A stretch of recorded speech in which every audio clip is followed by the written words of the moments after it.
Legendary முதலீட்டாளரான Warren Buffett கரண்டா cash position $382 billion hold பண்ணிருக்காரு. கரண்ட் மார்க்கெட் கரெக்ஷன் பத்தி என்ன நினைக்கிறீங்கன்னு ஒரு இன்டர்வியூல கேட்டாங்க.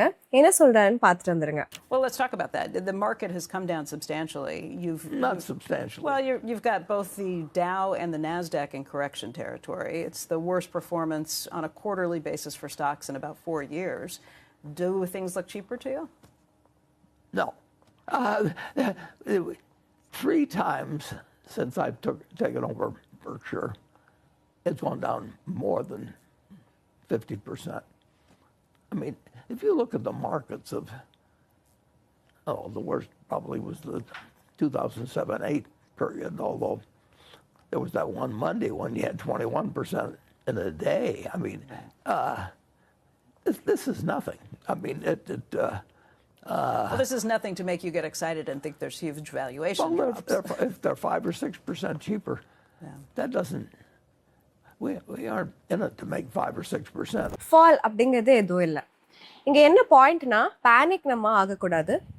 வேல்யூவேஷன் எதில் நம்ம ஒரு ஸ்டாக்கை வாங்குறோமோ அதுதான் ரொம்பவே முக்கியம். கான்டெக்ஸ்ட் பார்த்தோன்னா, கோவிட் ரேலி பாருங்க, நிஃப்டி 7,500 to 18,500 போச்சு. எல்லாரும் அந்த மாதிரி புல் மார்க்கெட்டை மிஸ் பண்ணிடுவாங்க. பட் எல்லா முதலீட்டாளரும் ஒன்ஸ் இன் அ வைல் எப்போ பிளட் இருக்கோ ஸ்ட்ரீட்ல இப்போ வாங்கணும்னு பார்க்கணும். செகண்டா ரைட் வேல்யூவேஷனுக்கு ரெஸ்பெக்ட் கொடுக்கணும். ஏன்னா புல் மார்க்கெட்ல எல்லாமே நல்லா இருக்கும், மார்க்கெட் நியூ ஹைஸ் ஃபார்ம் பண்ணும், போர்ட்ஃபோலியோஸ் ஆல் டைம் ஹைல இருக்கும். இன்ஃபேக்ட் நிறைய ஐபிஓ புல் மார்க்கெட்ல தான் யூஸ்வலா வெளியே வருவாங்க. இந்த டேபிள நீங்க பாருங்க. ப்ராப்ளம் என்னன்னா, வேல்யூவேஷன்ஸ் எக்ஸ்பெக்டேஷன்ஸை விட மூவ் ஹெட் ஆயிடுச்சு அப்படின்னா மார்க்கெட் டீரேட்டிங் பண்ணும் ஒரு ஸ்டாக். பட் ஒரு இம்பார்ட்டன்ட் பாயிண்ட் என்னன்னா, எல்லா ஃபாலிங் ஸ்டாக்கும் ஒரு வீக் பிசினஸ் அப்படிங்கிற கிடையவே கிடையாது. நிறைய கேஸ்ல பிரைஸ் ஃபால் ஆயிருக்கும், பட் பிசினஸ் இம்ப்ரூவ் ஆயிருக்கும். அதாவது மார்க்கெட் வேல்யூவேஷனை கரெக்ட் பண்ணிருக்கு, பட் பிசினஸை டீரேட் பண்ணல.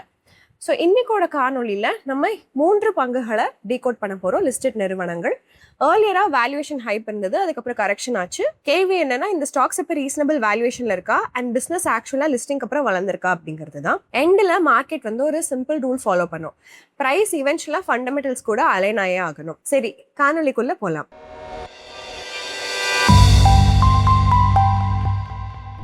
முதல் கம்பெனி பஜாஜ் ஹவுசிங் ஃபைனான்ஸ். இந்தியாவுடைய செகண்ட் லார்ஜஸ்ட் ஹவுசிங் ஃபைனான்ஸ் நிறுவனமா இருக்காங்க இவங்க. இந்த கம்பெனியோட ஐபிஓ இஷ்யூ பிரைஸ் ₹70. அதுக்கப்புறம் ₹150 ஆச்சு, 114% ப்ரீமியம். அதுக்கப்புறம் இன்ட்ராடே ஹை 188, அதாவது 2.7x ஜம்ப் லிஸ்டிங் டேலே ஆச்சு. யுஃபோரியோ பிரைஸை மேலே மட்டும் போக விடல, வேல்யூவேஷன்ஸும் எக்ஸ்பென்சிவ் சைடில் போக ஆரம்பிச்சது. ஸ்டாக் வேல்யூவேஷன் கரெக்ஷன் பார்த்துச்சு. அதுக்கப்புறம் கரண்டா அரௌண்ட் இஷ்யூ பிரைஸ்ல இப்போ ட்ரேட் ஆயிட்டு இருக்கு. வேல்யூவேஷன் மல்டிபிள்ஸ் பார்த்தோம்னா, around listing price to book value அப்ராக்சிமேட்டா 6x. இப்போ இது 3x கரெக்டா இருக்கு. Median 4.8x. கம்பெனியோட பிஇஜி 0.6x இருக்கு. இது ஜஸ்டிஃபைடா இருக்கு க்ரோத் கூட கம்பேர் பண்ணோம்னா. கடந்த 8 வருடமா கம்பெனியோட AUM growth CAGR 64%. Net total income 80% வளர்ந்திருக்கு. பேட் 116% வளர்ந்திருக்கு. இப்போ கம்பெனியோடைய க்ரோத் அவுட்லுக்கை நம்ம பார்க்கலாம். மேனேஜ்மெண்ட் மீடியம் டேர்ம்ல என்ன கைட் பண்ணியிருக்காங்கன்னா, 24 to 26% AUM கைட் பண்ணியிருக்காங்க. அவங்களோட புது வெர்டிகலான சம்பவ் ஹவுசிங், அது near prime and affordable customer segments target பண்றாங்க. கம்பெனி அக்ரெசிவா ஸ்கேல் பண்ணிட்டு இருக்காங்க. டார்கெட் மந்த்லி டிஸ்பர்ஸ்மெண்ட்டை டபுள் பண்ணணும், 600+ crores அடுத்த 12 to 15 மாதங்கள் அப்படின்ட்டு இருக்காங்க. வணிகத்தை பார்க்கலாம். பஜாஜ் ஹவுசிங் ஃபைனான்ஸ் ஒரு HFC, அதாவது ஹவுசிங் ஃபைனான்ஸ் நிறுவனம். சிம்பிளா சொல்லணும்னா, பையிங் அதுக்கப்புறம் கன்ஸ்ட்ரக்டிங் ஹோம்ஸ்க்கு மார்டேஜ் லோன் கொடுத்துட்டு இருக்காங்க. கம்பெனியோட ஆப்ரேஷன்ஸ் வெறும் ஹோம் லோன்ஸ்க்கு மட்டும் கிடையாது, வேற financial products like loan against property, அதுக்கப்புறம் டெவலப்பர் ஃபினான்சிங், அதுக்கப்புறம் லீஸ் ரெண்டல் டிஸ்கவுண்டிங் எல்லாம் பண்ணிருக்காங்க. ரெவன்யூ மிக்ஸ்ல home loans 54.5, lease rentals 21.9, loan against property 10.7, அப்புறம் டெவலப்பர் ஃபினான்சிங் 11.6% இருக்கு.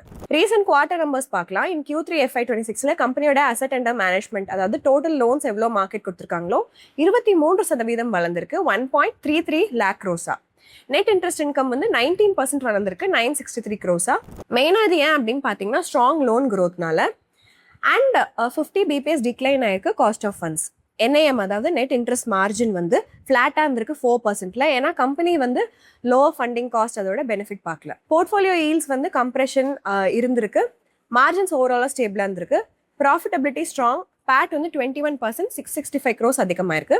Asset quality strong, cross NPA 0.27%, net NPA 0.11%, low default, அப்புறம் அடிக்கேட் ப்ரொவிஷனிங்கை காட்டுது. இம்பார்ட்டண்ட்டாக ரிஸ்க் என்ன, சேலஞ்சஸ் என்னங்கிறதையும் நம்ம பார்க்கணும். இந்த குவார்ட்டரில் கம்பெனியுடைய Tier 1 கேபிட்டல் ரேஷியோ டிக்ளைன் ஆயிருக்கு. சிம்பிள் ரீசன் என்னன்னா RBI வந்து ஒரு ரூல் சேஞ்ச் பண்ணிக்காங்க. கம்பெனி வந்து ஈவன் ஃபார் லோன்ஸ்க்கும் கேபிட்டல் ஹோல்ட் பண்ணணும், எதெல்லாம் அப்ரூவ் ஆயிருக்கும் பட் டிஸ்பர்ஸ் ஆகலையோ அது எல்லாத்துக்கும். ஏர்லியராக இந்த ரிக்வயர்மெண்ட் லிமிட்டடாக இருந்தது, பட் இப்போ வந்து ஃபுல் அமௌண்ட்க்கு இது அப்ளிகபிள்.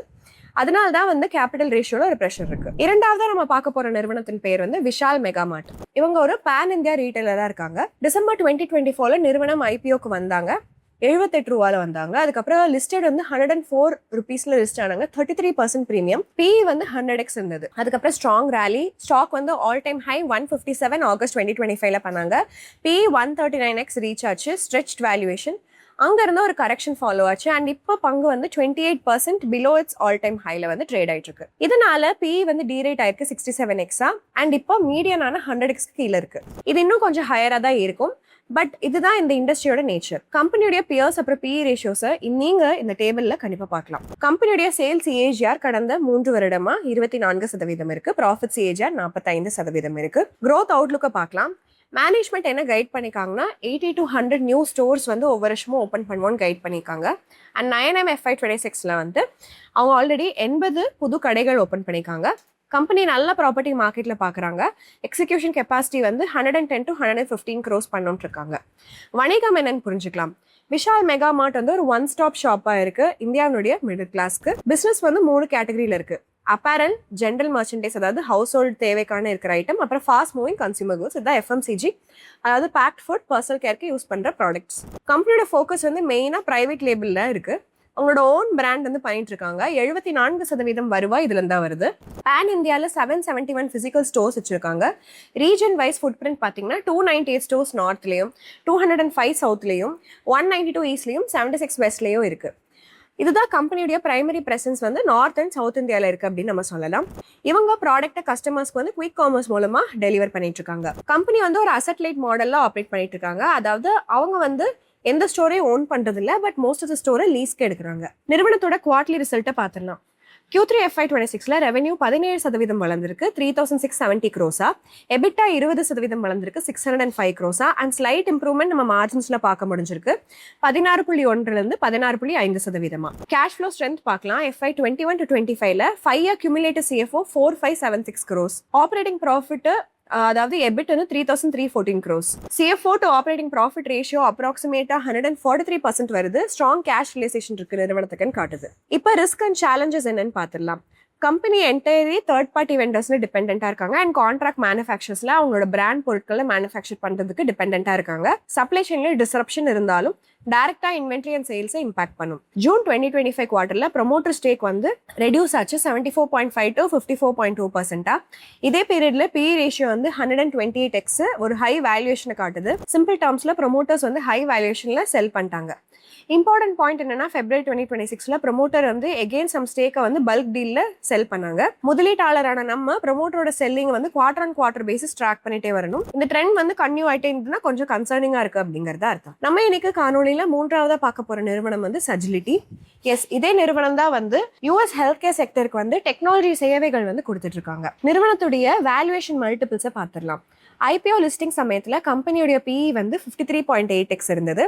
அதுக்கப்புறம் ஸ்டாக் வந்து இனிஷியல் IPO ரேலி பார்த்தது. அதுக்கப்புறம் PE வந்து ஆல்மோஸ்ட் 100x ஆச்சு. மார்க்கெட் வந்து ஹை வேல்யூவேஷன் கரெக்ட் ஆச்சு. PE வந்து டீரேட் ஆச்சு. அண்ட் இப்போ வந்து 22x, பிலோ மீடியன் 36x இருக்கு. கரண்ட் PEG ரேஷியோ 0.08x இருக்கு.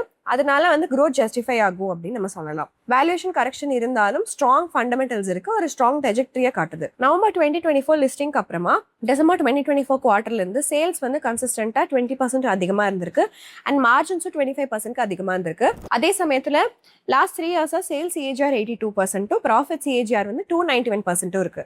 இவங்க என்ன வணிகம் பண்றாங்கிறத புரிஞ்சுக்கலாம். செஜிலிட்டி ஒரு ஹெல்த் கேர் சேவைகள் கொடுக்கும் நிறுவனங்களா இருக்காங்க US ஹெல்த் கேர் செக்டருக்கு. மெயின் கஸ்டமர்ஸ் வந்து பேயர்ஸ், அதாவது US health care companies and providers, அதுக்கப்புறம் ஹாஸ்பிட்டல், லேப், டாக்டர் இவங்கலாம் தான் இருக்காங்க. ரெவென்யூ மிக்ஸ் பார்த்தோம்னா 90.4% பேயர்ஸும் 9.6% ப்ரொவைடர்ஸும் இருக்காங்க. கம்பெனி வந்து எல்லா பேக் அண்ட் ஆப்ரேஷனும் வந்து இந்த ஹாஸ்பிட்டல், இந்த இன்சூரன்ஸ் நிறுவனங்கள், அதுக்கப்புறம் கிளைம் ப்ராசஸ் பண்றது, புது பேஷண்ட் ஆன்போர்ட் பண்றது, அதுக்கப்புறம் அவங்களுக்கு கஸ்டமர் சப்போர்ட் கொடுக்கறது எல்லாம் பண்ணிருக்காங்க. இந்தியாவை தவிர இந்த நிறுவனம் வந்து யூஎஸ், கொலம்பியா, ஜமைக்கா, பிலிப்பீன்ஸ் இந்த மாதிரி எல்லா நாடுகளுக்கும் பண்ணிட்டு இருக்காங்க. growth outlook பார்த்துடலாம். FY26ல கரன்சி ரெவென்யூ growth கைடன்ஸ் வந்து 21 to 22.5% ஸ்ட்ராங்கர் than எக்ஸ்பெக்டட் இருந்தது ஓப்பன் என்ரோல்மெண்ட் சீசன்ல. போக போக மீடியம் டேர்ம்ல மேனேஜ்மெண்ட் என்ன கிளாரிஃபை பண்ணிருக்காங்கன்னா, அவங்க ஃபோக்கஸ் வந்து ஆர்கானிக்லா மெயின்டைன் பண்ணணும், low to mid teens growth ரேட்ல அப்படின்னு சொல்லியிருக்காங்க. இந்த சாலிட் ஆர்கானிக் பேஸ்க்கு மேல எந்த அடிஷனல் growth இருந்தாலும் கேப் வந்து 13.8 to 22.5% எக்ஸ்பெக்டட். நியூ ஆக்விசிஷன் மூலமா, அதாவது ப்ராட் பாத் அப்படின்னு ஒரு நிறுவனத்தை அக்வயர் பண்ணிருக்காங்க. குவார்ட்லி ரிசல்ட்ஸ் பார்த்துலாம். Q3 FY26ல ரெவென்யூ 35% வளர்ந்திருக்கு, 1971 crores. அண்ட் மேனேஜ்மெண்ட் வந்து இந்த குவார்ட்டர்ல peak season large payers include பண்ணிருக்காங்க. ஏஇபி அதாவது annual enrollment period and OEE open enrollment. இதனால வால்யூம்ஸ் வந்து ஷார்ப்பா இன்க்ரீஸ் ஆக வாய்ப்பு இருக்கு. அண்ட் இதனால ஸ்ட்ராங் சேல்ஸ் growth இருக்கும் அப்படின்னு சொல்றாங்க. எபிட்டா வந்து 30% வளர்ந்திருக்கு, 511 crores. பட் growth வந்து மாடரேட்டா இருந்திருக்கு ரெவென்யூ கூட கம்பேர் பண்ணும்போது. அதே சமயத்துல ஸ்ட்ராங் ரெவென்யூ growth இருந்தாலும் மார்ஜின்ஸ் ஃபிளாட்டா தான் இருந்திருக்கு. மேனேஜ்மெண்ட் என்ன சொல்றாங்கன்னா, லார்ஜர் ஷேர் ஆஃப் growth வந்து யூஎஸ்ல இருந்து வந்திருக்கு அண்ட் நான் இந்தியா மார்க்கெட்ஸ்ல இருந்து வந்திருக்கு. அதனால காஸ்ட் ஸ்ட்ரக்சர் இந்த இடத்துல எல்லாம் ரிலேட்டிவா ஹையா இருக்குன்னு சொல்லியிருக்காங்க. நெட் மார்ஜின்ஸும் ஃபிளாட்டா இருந்திருக்கு. ரேஞ்ச் வந்து 13% கம்பெனியுடைய டெட் டு எக்விட்டி ரேஷியோ கன்சிஸ்டன்டா அதிகமாயிட்டே இருக்கு அண்ட் 1x கீழே தான் இருக்கு. அதே சமயத்துல இன்ட்ரெஸ்ட் கவரேஜ் ரேஷியோவும் ஒரு ஸ்ட்ராங் அப்வர்ட் ட்ரெண்ட் காட்டுது. பெட்டர் டெட் சர்வீசிங் எபிலிட்டியை காட்டுது. மேனேஜ்மெண்ட் டார்கெட் என்னன்னா, ஃபுல்லி அதோட டெப்டை ரீபே பண்ணும் FY27 அப்படிங்கிறது தான். கம்பெனியோட கேஷ் ஃப்ளோ பார்க்கலாம். FY22 to FY25ல 4-year cumulative CFO 3012 crores. Operating profit வந்து 1778 crores. CFO to operating profit ratio வந்து அப்ராக்சிமேட் 170% அதிகமாயிருக்கு. ஸோ கேஷ் ரிலைசேஷன் ஸ்ட்ராங்கா இருக்குன்னு காட்டுது. இப்போ ரிஸ்க் அண்ட் சவால்கள் என்னெல்லாம் இருக்குன்னு பார்த்துடலாம். மேஜர் ரிஸ்க் என்னன்னா ஜியோகிராஃபிக் கான்சென்ட்ரேஷன். 100% நிறுவனத்தோட வருவாய் வந்து யூஎஸ்ல இருந்தா வந்துட்டு இருக்கு. அதே சமயத்துல கிளைண்ட் கான்சென்ட்ரேஷன் ஒரு கீ ரிஸ்க் அப்படின்னு நம்ம சொல்லலாம். டிபெண்டன்சி வந்து கொஞ்சம் டைம்ல இம்ப்ரூவ் ஆகியிருந்தாலும் ரெவென்யூ வந்து இன்னும் சில லார்ஜ் கிளைண்ட்ஸ்ல இருந்தா வந்துட்டு இருக்கு. டிசம்பர் 2025 படி டாப் 3 கிளைண்ட்ஸ் வந்து 60% கான்ட்ரிபியூட் பண்றாங்க. டாப் 5 71, டாப் 10 வந்து 84% ஷேரும் கான்ட்ரிபியூட் பண்றாங்க. ஸோ ஓவராலா வந்து மார்க்கெட் ஆஃபன் வந்து சென்டிமெண்ட் அண்ட் ஃபண்டமெண்டல்ஸை ஹை பண்ணியிருக்கு ரொம்ப ஓவரா அப்படின்னு பார்க்கலாம். அதனால மல்டிப்ளேஷன் வேல்யூவேஷன்ஸ் வந்து கொஞ்சம் ஹையாக இருந்திருக்கு. லேட்டாக கரெக்ஷன் ஆயிருக்கு ஃபண்டமெண்டல்ஸ் கூட அலைன் பண்ணுறதுக்காக. அதனால தான் IPO பங்குகள் எல்லாமே வந்து நம்ம லிஸ்டிங் ஹைப்பை வச்சு நம்ம எவாலுவேட் பண்ணக்கூடாது. பட் அவங்களோட பிஸ்னஸ் வளருதா, margins, cash flow, risk factors இந்த மாதிரி எல்லா விஷயத்தையும் பார்க்கணும். நம்ம டிஸ்கஸ் பண்ண 3 பங்குகளில் உங்களோட ஃபேவரட் பங்கு எது, எந்த பங்கு நீங்க அட்ராக்டிவ் வேல்யூஷனை பாக்குறீங்கன்னு கமெண்ட் செக்ஷன்ல சொல்லிருங்க. இன்னும் ஒரு அருமையான காணொலியில நம்ம எல்லாரும் சந்திக்கலாம். அது வரைக்கும் நன்றி, வணக்கம்.